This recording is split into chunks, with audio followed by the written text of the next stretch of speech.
राकेश टिकैत जो ये कह रहे हैं कि सरकार अपना दिमाग ठीक कर ले, राकेश टिकैत अपना दिमाग ठीक कर लें, क्योंकि राकेश टिकैत जिस मांग को लेकर बैठे थे आंदोलन पे, वो कह रहे थे कि कृषि कानून रद्द कर दे सरकार तो हम आंदोलन खत्म कर देंगे और किसान अपने घर वापस लौट जाएंगे। लेकिन अब ये फैसला सरकार ने ले लिया है, बावजूद इसके राकेश टिकैत मानने के लिए तैयार नहीं है।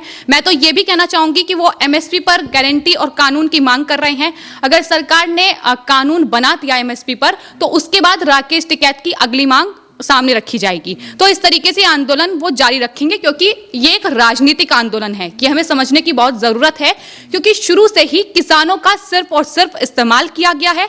और जहां तक बात 26 जनवरी की है, वो ये कह रहे हैं कि 26 जनवरी पर 4 लाख ट्रैक्टर तैयार हैं। तो राकेश टिकैत ये भी याद रख लें कि दिल्ली में इस बार पुलिस कमिश्नर राकेश अस्थाना है, तो उन्होंने पहले ही इन आंदोलनजीवियों को ये चेतावनी दे दी है कि अगर कानून व्यवस्था बिगाड़ी जाएगी तो इसका जवाब उन्हें मिलेगा। तो ये सख्त चेतावनी उन्हें दी गई है। तो राकेश टिकैत को ये बातें भी जरूर याद रखनी चाहिए। और ये सरकार को धमकी नहीं है, ये राकेश टिकैत की बौखलाहट है, क्योंकि सरकार ने इन कानूनों को रद्द कर दिया है। राकेश टिकैत को बड़ा हंगामा चाहिए, क्योंकि सामने उत्तर प्रदेश चुनाव है। उन्हें अपने चेहरे का डर है कि कहीं अगर ये चुनाव नहीं हो पाया, कहीं जो मतलब ये चुनाव जो हो रहा है, किसान आंदोलन खत्म हो गया, तो मेरा चेहरा जो है उसका वैल्यू कम हो जाएगा, मीडिया को कहां से मैं कुछ बोलूंगा, विवादित बयान कहां से दूंगा। और इसी डर की वजह से, क्योंकि पूरे किसान आंदोलन के जरिए जो है, इससे पहले राकेश जो टिकैत है इनकी कोई पहचान ही नहीं थी। कौन था राकेश टिकैत इस बारे में कोई जानता भी नहीं था।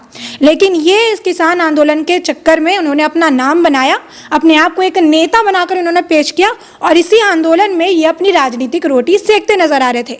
और जैसे ही अब 3 कृषि कानून वापस लेने की बात हुई, तो इनके अंदर बौखलाहट और घबराहट पैदा हो गई, क्योंकि जो असल किसान है, जो इनका असल मुद्दा है, वो तो पूरा हो गया है। वो किसान अब वापस जाने को तैयार है। जहां से आपने देखा कि इन्होंने महापंचायत की, वो भी फ्लॉप रहा, ज्यादा लोग दिखे नहीं, क्योंकि अब ये भाड़े पर लोग लेकर आ रहे हैं। अब ये जो किसान आंदोलन है, अब ये एक तरह से कह सकते हैं कि पॉलिटिकल रैली बन गई है, पॉलिटिकल आंदोलन हो रहा है।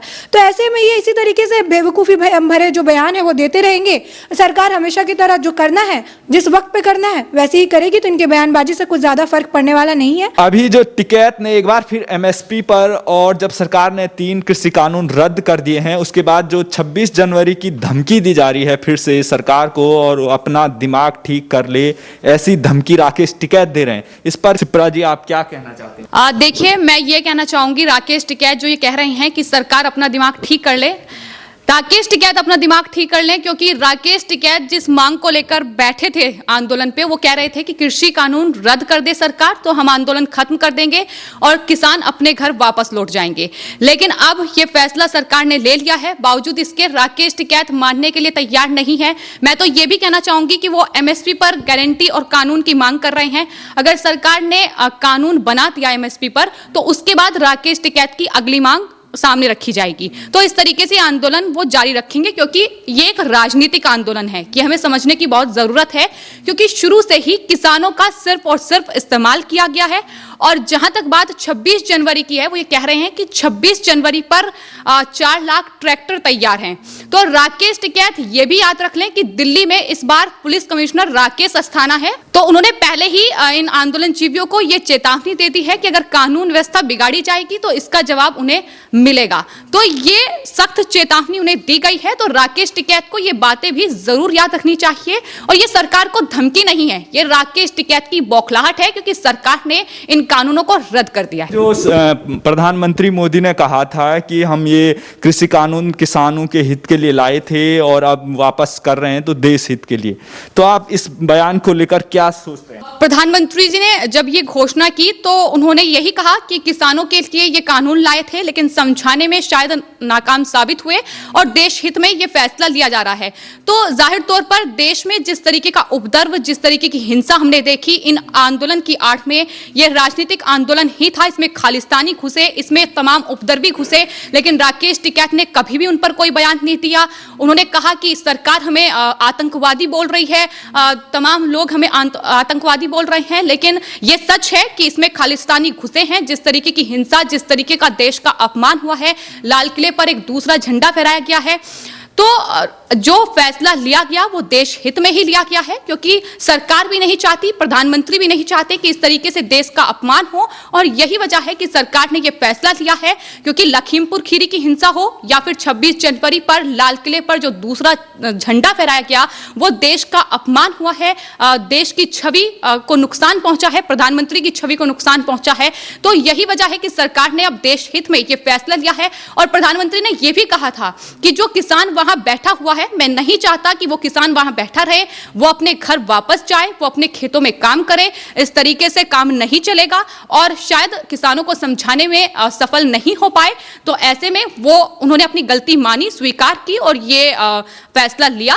तो देश हित में लिया गया फैसला है। तो राकेश टिकैत इसलिए अब बयानबाजी कर रहे हैं क्योंकि अब उन्हें पता है कि वो अपनी राजनीतिक रोटियां नहीं सेक पाएंगे अगर ये आंदोलन नहीं चलेगा, क्योंकि उत्तर प्रदेश में चुनाव हैं तो जाहिर तौर पर पश्चिमी उत्तर प्रदेश से राकेश टिकैत आते हैं। तो ऐसे में उनकी कोशिश ये है कि वहां के किसानों को किस तरीके से बरगलाया जा सके, किस तरीके से उन्हें भ्रमित किया जा सके। लेकिन राकेश टिकैत ये शायद भूल चुके हैं कि देश का किसान बेवकूफ नहीं है। देश का किसान समझ चुका है कि राकेश टिकैत सिर्फ और सिर्फ उन्हें बरगला रहे हैं। प्रिया जी, अभी एक फाइनल क्वेश्चन है कि राकेश टिकैत को जब सरकार ने ये तीनों कृषि कानून रद्द कर दिए उसके बाद वो एमएसपी का रोना रहे हैं।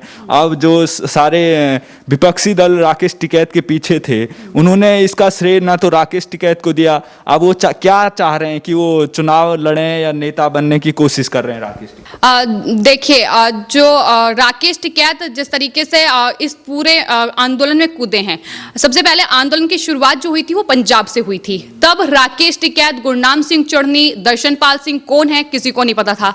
उसके बाद जैसे जैसे आंदोलन बढ़ता गया वैसे वैसे जाहिर तौर पर पंजाब से शुरुआत हुई, फिर हरियाणा में जो तमाम कांग्रेस के नेता थे उन्होंने इस आंदोलन को बढ़ावा दिया और वो राहुल गांधी के कहीं ना कहीं आंखों के तारे बन गए, क्योंकि इस आंदोलन में उन्हें एक एजेंडा मिल गया कि हाँ सरकार को इससे घेरा जा सकता है। उसके बाद राकेश टिकैत कूदे और राकेश टिकैत ने सोचा कि ठीक है, उत्तर प्रदेश में चुनाव होने हैं तो ऐसे में इससे अच्छा एजेंडा कुछ नहीं हो सकता है। इस आंदोलन में किसानों को बरगलाया जाए, किसानों को बेवकूफ बनाया जाए और इसे जारी रखा जाए। उन्होंने तमाम पंचायतें की, तमाम सब कुछ हुआ। तो राकेश टिकैत का एजेंडा यही है कि आने वाले चुनावों में उन्हें कहीं से कोई टिकट मिल जाए, किसी पार्टी से टिकट मिल जाए, लेकिन हश्र वही होना है जो उनका पहले हुआ है, पहले भी वो चुनाव लड़े हैं।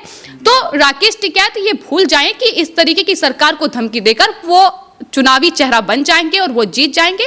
तो ये गलती वो ना करें। और राकेश टिकैत जो ये कह रहे हैं कि बीजेपी को हराना ही उनका मकसद है, तो अपने आप में उनका ये बयान ही साबित करता है कि वो किसानों के हित में काम नहीं कर रहे हैं, बल्कि वो तमाम इन विपक्षी पार्टियों के कहीं ना कहीं इनका जो एजेंडा है उसे आगे बढ़ाने का काम कर रहे हैं। और यही राकेश टिकैत शुरू से 1 साल हो गया है आंदोलन को वही कर रहे हैं। नमस्कार, इस वक्त की बड़ी खबर, राकेश टिकैत ने एक बार फिर सरकार को धमकी दी है कि वो जो कृषि कानून सरकार ने वापस लिया है उसके बाद भी वो मानने वाले नहीं है और कहा है कि सरकार एमएसपी पर कानून लाए, अपना दिमाग ठीक करे, वरना 4 लाख ट्रैक्टर मौजूद हैं और 26 जनवरी भी दूर नहीं है। इस पर जो सरकार को धमकी दी है, मोदी सरकार को ये राकेश टिकैत धमकी दे रहे हैं, उस पर हमारे साथ मौजूद हैं अंजलि जी। क्या कहेंगे आप, टिकैत क्यों सरकार को धमकी दे रहे हैं जबकि सरकार ने उनकी मांग मान ली है और तीनों कृषि कानून जो सरकार ने लागू किए थे वो वापस ले लिए हैं? अब ये धमकी किस लिए? पहली चीज तो जो केशव ये है कि ये जो किसान नेता बने हुए हैं ये किसान नेता नहीं है, ये अपनी राजनीति जो है ना यहाँ पर वो देख रहे थे। ये किसान आंदोलन के जरिए अगर आप देखेंगे कभी भी जब इन्होंने मंच का इस्तेमाल किया है तो वो वहां पर जो है भाजपा को लेकर नारा देते हुए नजर आए हैं, हमेशा भाजपा को गालियां पड़ी हैं इसके वजह से। तो ये साफ तौर पर आप देख सकते हैं कि ये एक पॉलिटिकल एजेंडा लेकर आए हैं और उसी पॉलिटिकल एजेंडा के तहत ये सारी चीजें करते नजर आते हैं। शुरुआत से इनका मुद्दा था कि 3 कृषि कानून, जिसे ये काला कृषि कानून बता रहे थे, इसे वापस लेने का। लेकिन इसके बाद जब उन्हें लगा कि अरे उत्तर प्रदेश चुनाव से पहले ही मोदी जी ने इस तरीके से तीनों कृषि कानून वापस ले लिया, हमारे मंसूबों पे तो पानी फिर गया, अब हम क्या करेंगे? तो ये नया मुद्दा लेकर आए हैं एमएसपी का। और जहां तक चेतावनी देने की बात हो रही है तो अगर आपको याद हो केशव, तो ये जो एक पैटर्न है राकेश टिकैत का, उन्हें पता है कि सरकार जो है इस वक्त उनके खिलाफ कोई कार्रवाई नहीं करेगी क्योंकि उनके साथ बहुत सारे किसान जुड़े हुए हैं और इसी का फायदा उठाकर एक किसान नेता जो है इस तरीके से सेंट्रल गवर्नमेंट कहिए, डायरेक्ट मोदी जी कहिए जो देश के प्रधानमंत्री है, उनके ऊपर भी निशाना साधते हुए नजर आते हैं और चेतावनी देते हुए नजर आते हैं। तो एक बड़ा सवाल यह भी खड़ा होता है कि क्या उनके कानून का उनको डर नहीं है? जिस तरीके से वो चेतावनी देते नजर आते हैं, जिस तरीके से हर बात पे कह देते हैं कि अगर सरकार ऐसा नहीं करेगी तो हम ये कर देंगे, हम दिल्ली कूच करेंगे। अब इस बार भी आप देख रहे हैं कि वो चेतावनी देते नजर आ रहे हैं कि हमारे पास 4 लाख ट्रैक्टर तैयार हैं। तो अभी जो इनका ये पैटर्न हो गया है कि अब इन्हें पता है कि अब सरकार पर हम प्रेशर बनाकर कोई काम कर सकते हैं, लेकिन वो वक्त भी दूर नहीं है जब सरकार अगर अपने पर आई तो फिर इनके लिए भी मुसीबतें खड़ी हो सकती हैं, क्योंकि अभी सरकार शांति से इनके साथ डील कर रही है। काफी बेहतर तरीके से, आप कह सकते हैं सराहनीय तरीके से इनके मुद्दों को देखा जा रहा है, इस पर विचार किया जा रहा है। कृषि कानून को रद्द करने के लिए भी जो है अब संसद में 29 तारीख को जो बिल है वो पेश होने वाला है। तो ऐसे में अब राकेश टिकैत को बड़ा हंगामा चाहिए, क्योंकि सामने उत्तर प्रदेश चुनाव है। उन्हें अपने चेहरे का डर है कि कहीं अगर ये चुनाव नहीं हो पाया, कहीं जो मतलब ये चुनाव जो हो रहा है, किसान आंदोलन खत्म हो गया तो मेरा चेहरा जो है उसका वैल्यू कम हो जाएगा, मीडिया को कहां से मैं कुछ बोलूंगा, विवादित बयान कहां से दूंगा। और इसी डर के वजह से, क्योंकि पूरे किसान आंदोलन के जरिए जो है, इससे पहले राकेश जो टिकैत है इनकी कोई पहचान ही नहीं थी। कौन था राकेश टिकैत इस बारे में कोई जानता भी नहीं था, लेकिन ये इस किसान आंदोलन के चक्कर में उन्होंने अपना नाम बनाया, अपने आप को एक नेता बनाकर उन्होंने पेश किया और इसी आंदोलन में ये अपनी राजनीतिक रोटी सेकते नजर आ रहे थे। और जैसे ही अब 3 कृषि कानून वापस लेने की बात हुई तो इनके अंदर बौखलाहट और घबराहट पैदा हो गई, क्योंकि जो असल किसान है, जो इनका असल मुद्दा है वो तो पूरा हो गया है। वो किसान अब वापस जाने को तैयार है। जहां से आपने देखा कि इन्होंने महापंचायत की, वो भी फ्लॉप रहा, ज्यादा लोग दिखे नहीं, क्योंकि अब ये भाड़े पर लोग लेकर आ रहे हैं। अब ये जो किसान आंदोलन है, अब ये एक तरह सब कह सकते हैं कि पॉलिटिकल रैली बन गई है, पॉलिटिकल आंदोलन हो रहा है। तो ऐसे में ये इसी तरीके से बेवकूफ़ी भरे जो बयान है वो देते रहेंगे। सरकार हमेशा की तरह जो करना है, जिस वक्त पे करना है वैसे ही करेगी, तो इनके बयानबाजी से कुछ ज़्यादा फर्क पड़ने वाला नहीं है और वो वक्त दूर नहीं जब इनकी बयानबाजी का जो खामियाजा है उन्हें भुगतना पड़ेगा। अच्छा, अभी एक बात की जा रही है कि सरकार अपना दिमाग ठीक कर ले, और दूसरा इसमें एक मुद्दा आ रहा था कि इसमें खालिस्तानी और जो पाकिस्तान और चीन से लेकर यहाँ पर जोड़ा जा रहा है कि वहाँ से फंडिंग हो रही है। आप क्या कहेंगे, जो ये किसान आंदोलन अगर ऐसा कुछ नहीं होता तो क्यों न, जब सरकार ने इनकी मांगे मान ली है तो उसके बाद ये आंदोलन खत्म करते हैं? और सबसे पहले जो चीज़ है केशव, ये कि ये कह रहे हैं कि सरकार अपना दिमाग ठीक करे। यहाँ पे सबसे पहले जो किसी को अगर दिमाग ठीक करने की जरूरत है तो राकेश टिकैत को है, क्योंकि जहाँ पर वो कहते हैं कि मैं किसानों के बारे में सोचता हूँ, वो किसान लगभग 1 साल से अपने परिवार से दूर है। अब यहाँ पे ठंड का मौसम आने वाला है, ऐसे में किसानों को बॉर्डर पर रहने के लिए मजबूर कर रहे हैं राकेश टिकैत। कौन सी इंसानियत निभा रहे हैं वो? कौन से किसानों को देख रहे हैं वो? कौन से किसानों के बारे में सोच रहे हैं वो? अगर किसानों के बारे में सोचेंगे तो एक किसान अपने परिवार से 1 साल से दूर है, वहाँ पर जो है बरसात गर्मी अब ठंडे की भी मार झेल रहा है। तो अगर सच में किसानों के बारे में सोच रहे होते, अगर इतना इस मुद्दे को पॉलिटिसाइज नहीं कर रहे होते, तो वो दिखाते ना वो चीज़ कि हमें आंदोलन करना है, हम इतने लोग नहीं हैं, इतनी हमारी नहीं है, हम इतने लोग लेकर ही करेंगे, बाकी किसानों को घर जाने देते। लेकिन उन्हें पता है कि मेरा अगर स्ट्रेंथ कम हो जाएगा तो मेरे पे लठ बजेगी। अब इस चक्कर में वो किसानों को भी पकड़ के रखना चाहते हैं, यानी यहाँ पर ये विक्टिम और साथ ही साथ इमोशनल कार्ड खेल रहा है। और जहाँ पर बात फंडिंग की होती है, तो जो राकेश टिकैत हर मंच पर चिल्लाते हैं कि किसान जो मेरे साथ है वो गरीब है, उनके पास कुछ नहीं है, ऐसा है वैसा, तो 1 साल से बॉर्डर पर उनको रहने की फंडिंग कौन कर रहा है? ये भी एक बड़ा सवाल है। जो 4 लाख ट्रैक्टर की बात उन्हें कर दी कि 4 लाख ट्रैक्टर तैयार है, तो ये 4 लाख ट्रैक्टर लेकर कौन आ रहा है? ये जो 1 साल से 3 टाइम का खाना और पिज्जा मिलते हैं, एसी वाले रूम में वो रहते हैं, महापंचायत होती है, गाड़ियों में आते हैं ये, तो इसकी फंडिंग कौन कर रहा है? तो जहां वो सरकार पर सवाल उठा रहे हैं, उनके लिए भी कई सवाल है जिस पर खुलकर वो जवाब नहीं देते हैं। उनको सिर्फ जो जितने भी मुद्दे हैं उन्हें पॉलिटिसाइज करना होता है, सरकार को चेतावनी देनी होती है और इसी पैटर्न को वो रिपीट करते रहते हैं। अब जब सरकार की तरफ से कुछ आता है तो उसको वो क्या करते हैं, फट से एक राजनीतिक नेता छोड़कर किसान नेता का चोला पहन लेते हैं। किसानों के बारे में सोच रहे हैं, उन्हें किसानों को जो है, एक और उन्होंने अपने एक बयान में कहा था कि दिल्ली एनसीआर में पोल्यूशन के लिए आप किसानों को जो है जिम्मेदार नहीं ठहराएंगे। क्यों? किसान इंसान नहीं है? किसान इंसान है ना, उसको तो उसी कैटेगरी में रखना है। पोल्यूशन के लिए अगर एनसीआर में रहने वाला हर व्यक्ति जिम्मेदार है तो किसान को आप अलग कैसे कर रहे हैं? यानी इन्होंने एक माइंडसेट बना लिया है कि भैया अब ऐसा है कि हम अब जैसे होता है ना मेल फीमेल, तब वो एक फार्मर का भी एक जो है ना अलग वो बनाने की सोच रहे हैं कि आप इसके लिए भी अब फार्मर को जिम्मेदार नहीं थे। कल को बोलेंगे कि जो पानी है उसको पूरा फार्मर के लिए फ्री करवा दीजिए, बोलेंगे बिल जो है इलेक्ट्रिसिटी बिल उसको पूरा फ्री करवा दिए। मतलब ये जो फार्मर जो टर्म है, ये किसान जो टर्म है ना, इसको ही पूरे तरीके से वो पॉलिटिसाइज करते हुए नजर आ रहे हैं। और ये अब साफ तौर पर जो है जनता देख पा रही है, क्योंकि जनता बेवकूफ़ नहीं है। इनका जो दोहरा चेहरा है, जिस तरीके से ये स्विच करते हैं, बोलते हैं किसानों के बारे में सोचते हैं लेकिन किसानों के हित को देखते नहीं हैं, जो आम जनता है उनको परेशानी हो रही है। तो आप किस प्रकार के अपने आप को नेता बता रहे हैं जहां पर ना आपको किसानों की पड़ी है ना लोगों को पड़ी है? आपको सिर्फ पड़ी है अपने चेहरे की, जो आपको दिखाना है, अपने बयानों की, जो आप सिर्फ देते रहते हैं।